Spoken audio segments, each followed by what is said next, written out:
राज्यात नगरपालिका आणि नगरपंचायतीच्या निवडणुकांचा कार्यक्रम जाहीर झाला असला तरी त्यानंतर होणाऱ्या महापालिका निवडणुकांकडे सर्वांचं लक्ष लागलंय। निवडणुकीसाठी सर्वपक्षीय इच्छुकांनी मोर्चेबंधणीला सुरुवात केली असली तरी ठाणे महापालिकेच्या आरक्षण सोडतीनंतरच खऱ्या अर्थानं आगामी पालिका निवडणुकीची रणनीती राजकीय पक्षांकडून आखली जाण्याची शक्यता आहे। मंगळवारी 11 नोव्हेंबर रोजी ठाण्याच्या गडकरी रंगायतांमध्ये ही आरक्षण सोडत काढली जाणार असल्याची माहिती निवडणूक विभागानं दिली आहे। ठाणे महापालिकेच्या 33 प्रभागात 131 नगरसेवकांची निवड होईल। यामध्ये 32 प्रभाग 4 सदस्यांचे आणि 1 प्रभाग 3 सदस्यांचा असेल।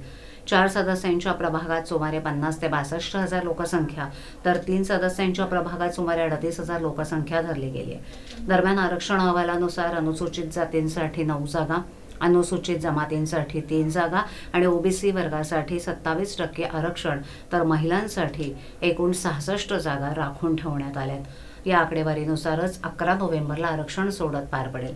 राज्य निवडणूक आयोगानं राज्यातील 29 महापालिकांसाठी मतदार यादी तयार करण्याचा कार्यक्रम जाहीर केलाय।